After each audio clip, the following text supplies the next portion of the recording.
Good evening and welcome back to Texas News Channel. For Monday, April 1st, I'm Alaina Hayden. And I'm Mason Carroll. Thank you for joining us tonight. Well, for this April Fool's Day, have you gotten pranked today? I have not. My April Fool's has been quite uneventful. What about you? Well, nothing's happened to me yet, which is pretty good, because some people do take their pranking a little too seriously. After months of investigation, UT announced that the Texas Cowboys Spirit Group will be suspended for 6 years. The investigation into Cowboys' fall initiation retreat was requested by the family of the late Nikki Cumberland, after the new recruit died in a car crash when the driver fell asleep behind the wheel. The investigation shows little evidence that his sleep deprivation was the result of hazing. The report did uncover hazing activities including forced alcohol consumption, physical abuse, and acts of intense animal cruelty. UT President Greg Finvez responded to the event in an email stating, "There is no place for hazing at the University of Texas." This is not the first time the Cowboys have been suspended by UT. In 1995, the organization was suspended for 5 years after the death of Gabe Higgins, a pledge who was found dead in the Colorado River following a hazing retreat. The Cowboys have the opportunity to appeal the university's suspension. The father who paid to get his son into UT has been removed from his work after admitting he was involved in the nationwide college admissions scandal. Since the story broke, over 50 people, including actors and businessmen accused of paying for their children to get into prestigious schools, have been indicted. According to the Daily Texan, Christopher Shape is denying any wrongdoings. What starts here is out of this world. A UT research team led by undergraduate students and Daedalus found 2 hidden planets light years away in the Aquarius constellation. The team developed a new planet hunting algorithm and uses AI technology to detect signals not found with traditional methods. Their discovery will be published in the Astronomical Journal, with Daedalus says she is really proud of what they've accomplished. The 40 acres is home to over 50,000 students. One of these Longhorns wanted to create a home away from home. Arushi Mathavan grew up in the Rio Grande Valley. In February, she realized there was some disconnect between her and the people around her because they didn't share the same background. So she decided to create a club for students like her from the valley called Valley Horns. All of the people know each other. It's just very connected, and I wanted to start this organization so that we could have a community to be able to talk about our identity issues, being from the valley, political issues, the social climate, and especially the adjustment to UT, because UT is so different. UT has a very different demographic population, has very different beliefs, very different culture. People aren't as close or as tight-knit. It's 50,000 people. There's not that many people in the valley, like in one place. It's very jarring. So I knew that if I wanted a community, I was sure that other people did too. And sure enough, people reached out and got rolling. The group has their second meeting tonight, and if you are interested in joining, you can message Mathavan on Twitter at Arushi16M. There's a new face in the assistant chief role at the Austin Police Department. Jennifer Stevenson has been at APD for almost 25 years and now is one of 6 assistant chiefs. She is also a woman. It's been 3 years since a woman has served as an assistant chief at the department, and Stevenson says she is ready to get started. It definitely makes me feel honored, excited. I feel that it's a privilege to be here. I do, however, feel that I've earned it. I like to say that I'm an assistant chief who just happens to be a female. So I think that I've worked hard to get here, and I'm excited to be, that role model for the future generation.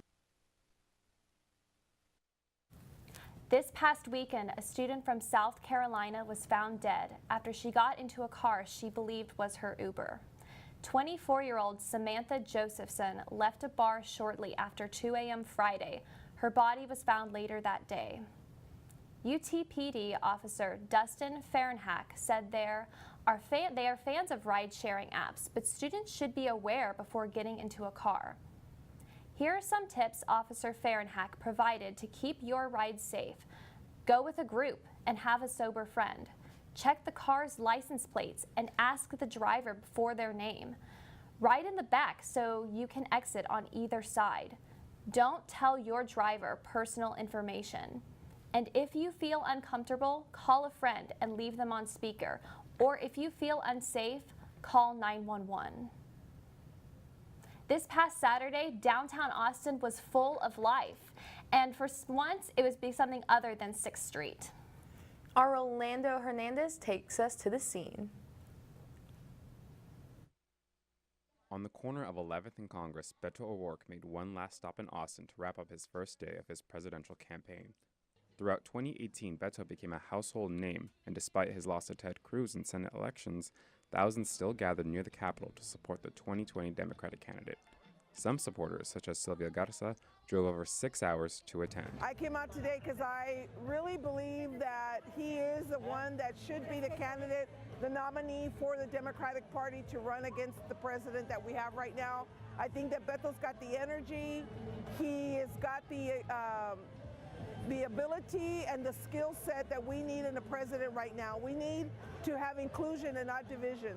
On the other hand, some Austinites like Julie are helping campaign for their own cause. I'm Jewish, and there was a big Jewish cemetery desecration in St. Louis, and I have lots of relatives buried there in that cemetery. And I was very upset about seeing how anti-Semitism was something that was coming back. And I feel like our current administration doesn't tamp that down. While thousands came to support O'Rourke, others came to protest. I'm here to say, since Beto has been so adamant on restricting gun rights and saying that AR-15s shouldn't be allowed in the United States, you shouldn't be able to buy them, we decided to come out here as a group of friends and patriots to bring our AR-15s out and just show everybody that an armed society is a polite society. Rolando Hernandez, Texas News Channel. The Texas legislature is finally picking up speed. This past week, the House voted on crucial legislation. Joining us to discuss what's happening at the Capitol is Tower Talk's political correspondent, Walton Gray Martin. Thank you for joining us tonight, Walton. Of course, Alaina, thank you for having me. Well, Walton, a lot is starting to move quickly with the legislature. Give us a quick rundown on what's happened this past week. Well, this week was huge for the Texas legislature. Back on Wednesday, the House voted on HB 1, which is the main budget proposal for the legislature. And the House actually proposed around a $251 billion budget that, for the most part, wasn't anything out of the ordinary, with the exception of one place, and that is education, which is a major priority for the legislature this year. And in fact, HB 1 actually increased educational funding by $9 billion. And they separate that $9 billion into $6 billion that is supposed to go straight to the school districts, and then another $3 billion that is actually supposed to help these school districts that might not be the most property tax rich, let's say. And so HB 1 has been really the biggest bill we've seen so far come out of at least the House. The Senate has been doing some work lately, but HB 1 has been the biggest bill so far, I'd have to say. Oh. Earlier this semester, TNC reported on the state's biggest priorities like public education. What progress has been made? Well, public education, like I said, is a very, very big deal to Texas this year, and there's two opposing views. First, you have on one hand the Senate side, and they've already passed Senate Bill 2, which is their major education legislation. And that basically gives a $5,000 across-the-board pay increase to teachers and librarians. Now, the House, on the other side, they don't believe this actually does anything to fix the problem. They just think this is throwing money at the issue. Now, they also do increase funding to school districts, but they try to solve other problems like recapture payments. And recapture payments are also known as Robin Hood laws. So school districts that have a lot of tax revenue, or very tax revenue rich, they will actually take money from those school districts and give them to other school districts who do not have as much tax revenue to try to even out the playing field. And the House is specifically trying to address that. I understand public education is a big issue, but the Senate also has jumped into higher education with Senate Bill 18. How might that affect UT students? Well, Senate Bill 18 is very interesting because it directly targets freedom of speech on college campuses. And there's two sides to this idea. On one hand, you have the idea that all students should be exposed to all points of view. That's actually the point of view that's held by Senator Nelson. She supported the bill in committee, and that's exactly what she said. But you also have the idea that educational institutions like this university have to foster and protect education in an educational environment. And so this is very important because this bill goes to basically go a step further and better outline what universities can do when it comes to freedom of speech. And so it's different than, let's say, if you were just walking down the street. A university is trying to create an environment where you can hear different views and different and opposing views, but in an environment that is both educational and safe.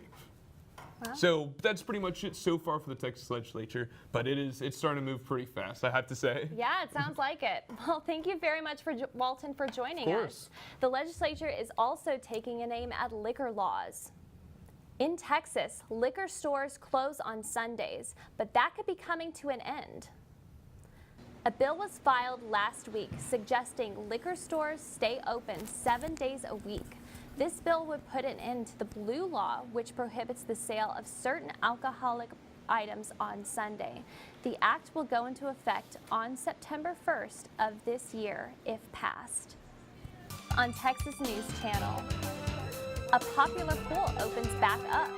And Torchy's Tacos is the taco spot. Stay tuned for more Texas News Channel.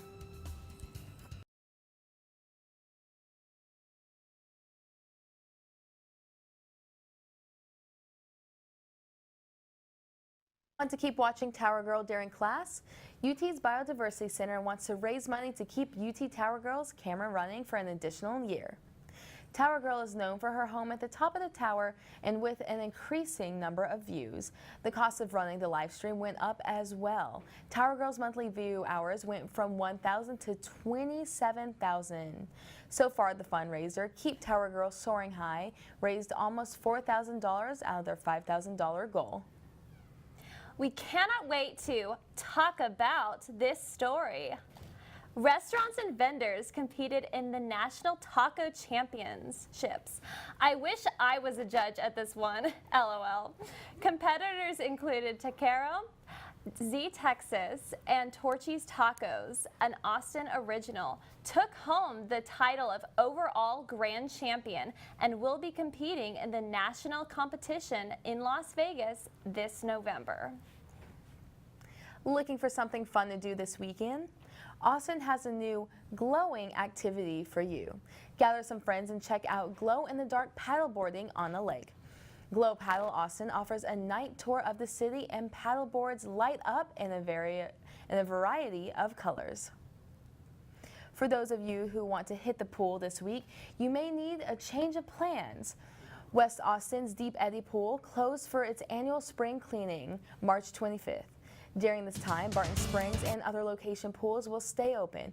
But don't worry, Longhorns, this Austin hotspot will be reopened on Sunday.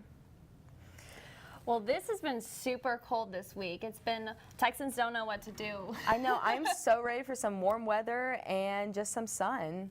Well, I'm looking forward to see what this week is going to be like. Let's see what Sean has for us in the Weather Center. Sean? Thanks, Alaina. We'll be right back with this week's weather after the break.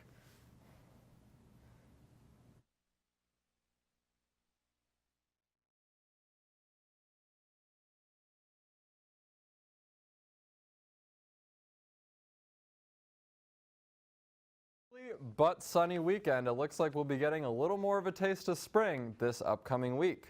Tonight the temperatures will go down to 42 degrees, but tomorrow things will warm up a little bit with a high of 72, and at night the low will be around 50. After clear skies on Tuesday, though, Wednesday we may see some showers in the afternoon with a low in the 70s. We still may see some showers Wednesday night, but more importantly, don't expect it to get any cooler than the mid-60s. Later in the week, we're really going to warm up with the high on Thursday at around 85 and the low around 61. It's looking like a great setup to a perfect outdoorsy weekend. Friday will be breezy, although another warm day with the high expected to be 84 and the low around 65. During the day on Friday, stop by the Belo Center lawn to celebrate a successful week of classes. There will be food, music, booths, an open mic, and giveaways. Take advantage of the nice weather while you can. Showers on Saturday are likely during the day, but we should have some views of the stars at night. Pro tip, Sunday should be perfect to go down onto Zilker and see the dogs play or for a brunch date with your crew. That's it for me, live from the Weather Center. I'm Sean Dolan. We'll be right back with sports.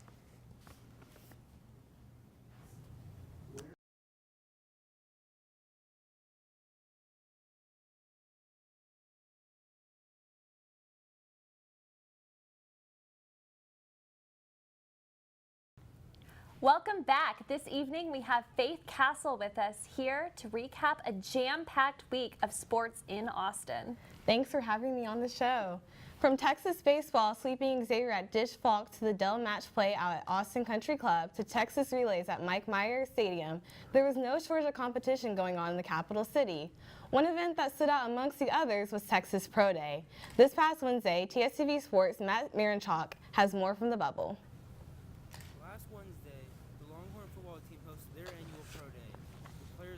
Their name called at next month's NFL Draft.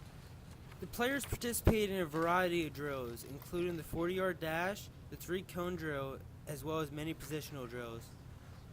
Linebacker Gary Johnson was one of the only Longhorn football players invited to the NFL Combine last month. And because of that, he only participated in position drills at Pro Day. I feel like I just wanted to, show more, drill work and field work, and just show guys that I can move, not stiff and things like that, and that my height, doesn't really matter along with my weight.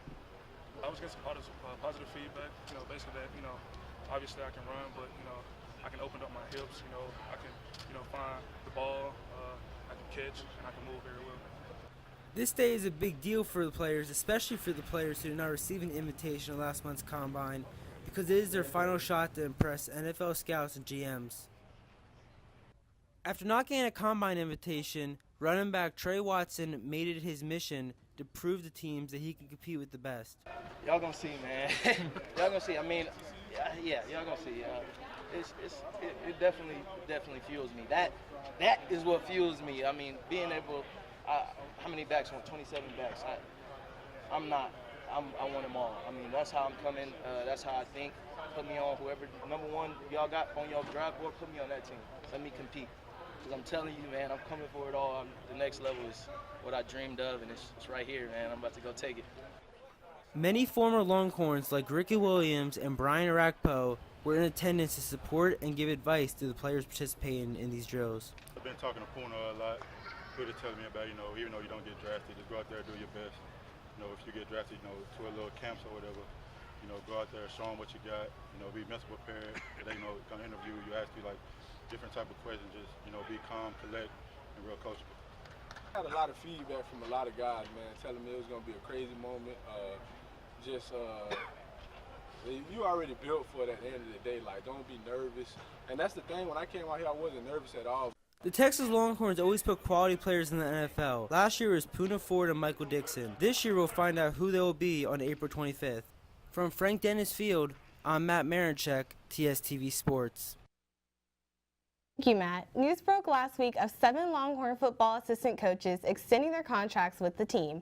Off-season is known for being a roulette of various assistant coaches hired at different schools, but head coach Tom Herman managed to secure the same group of coaches as the last season. The university was unable to raise their pay even after the Longhorns' most successful season in the decade. The contracts the coaches signed were identical to the ones they signed 2 years ago, with the exception of the latest ones being one-year contracts. These will expire on March 31st, 2020. The Longhorns' performance this upcoming season will definitely influence if the coaches will re-sign next year and if they will receive a larger salary. Thank you, Faith. It's always a pleasure to have you on here. Let's head over to Rebecca to see what's new in Hollywood. Rebecca? Thanks, Alaina. Coming up next, we'll talk crime shows, award shows, and new reality shows. We'll be right back for your entertainment news.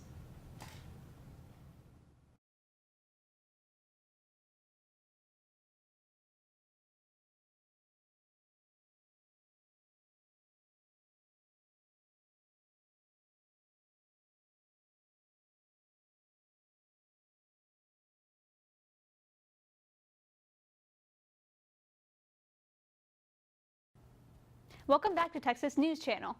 Dun dun. NBC's Law & Order Special Victims Unit is renewed for its 21st season, making it the longest primetime live-action drama in TV history. The lead detective, played by Mariska Hargitay, will also become the longest-running character in a primetime action series. If you haven't seen the show, spare 2 weeks for non-stop TV watching and catch up. A new reality show is coming to Bravo, and this time it takes place in San Antonio, Texas. Get ready for all the drama and lavish lifestyles in the Real Housewives spin-off, Texacanas. The show follows a woman named Penny and her gal pals as they juggle family, friends, and fun. The series premieres in May. The 50th NAACP Awards brought wins to many of Hollywood's favorite African-American stars on Saturday night. Beyoncé ran the world with Entertainer of the Year award. Childish Gambino snagged Best Music Video for This Is America, and Ella Mai received Outstanding New Artist. Presented by six-year host Anthony Anderson, NAACP remains one of the most celebrated awards shows featuring African-American artists. That's all I have from the entertainment world. I'm Rebecca Saborio. Thanks, Rebecca, and thank you for tuning in. If you have a news tip, email us at news@texasstudenttv.com. Be sure to follow us for news updates throughout the week. You can follow us on Twitter at Texas News TSTV and like us on Facebook. We'd like to especially thank John and Kaylee Scott, Bonnie Moon, and Robert McMurray for their contribution to TSTV's Horn Raisers in support of our new digital audio board. We're so grateful for the support from our alumni. Good Morning Texas goes live Wednesday morning at 7, and Tower Talks is back Wednesday night at 6 p.m. Don't miss it. I'm Mason Carroll. And I'm Alaina Hayden. Have a great night.